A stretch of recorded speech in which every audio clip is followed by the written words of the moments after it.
తిరుమల లడ్డూ వ్యవహారంలో వైసీపీ తీరుపై తీవ్ర ఆగ్రహం వ్యక్తం చేశారు సీఎం చంద్రబాబు.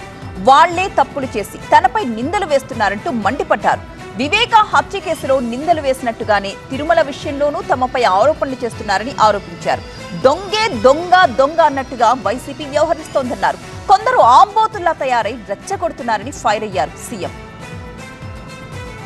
చెప్పులేసుకొని వెంకటేశ్వర స్వామి ఫోటోలు తీసుకొని ఇసిరిసేస్తారు. అంటే ఏంటి మీ అజం, ఏంటి మీ అహంకారం? మీ అహంకారం అంతా ఒకటే, ఒక రాజకీయ పార్టీ అని. శివుడి తల మీద పాముంటే మనం ఏం చేయలేము, ఒకసారి అదే అనుకుంటున్నారు. నేను తప్పకుండా శివుడు తలపైన పాముంటే నమస్కారం పెట్టి శివుడికి దాన్ని బయట తీసుకొచ్చి పాముని ఏం చేయాలో అది చేస్తామని చెప్పి కూడా నేను మీకు తెలియజేస్తున్నా.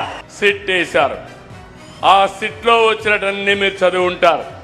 చాలా స్పష్టంగా చెప్పారు, అసలు ఇది నెయ్యే కాదు, కెమికల్స్తో తయారు చేసిన నెయ్యి అని చెప్పారు.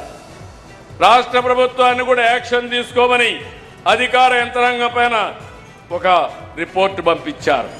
ఇవన్నీ వస్తే తప్పుని తప్పించుకోవడానికి, వాళ్ళు చేసిన తప్పును వేరే వాళ్ళపైన వేయడానికి ప్రయత్నం చేసే నీచులున్నారంటే ఏమనాలి నాకైతే అర్థం కావడంలా.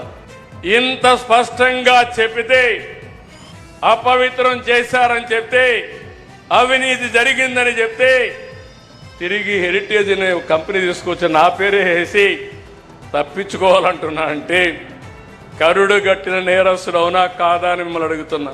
దొంగే దొంగ దొంగ అని తప్పించుకునే పరిస్థితికి వస్తే దొంగను పట్టి నడి రోడ్లో నిలబెట్టవలసిన బాధ్యత, పోలీసింగ్ చేయాల్సిన బాధ్యత నా పైన ఉంది, అవునా కాదా?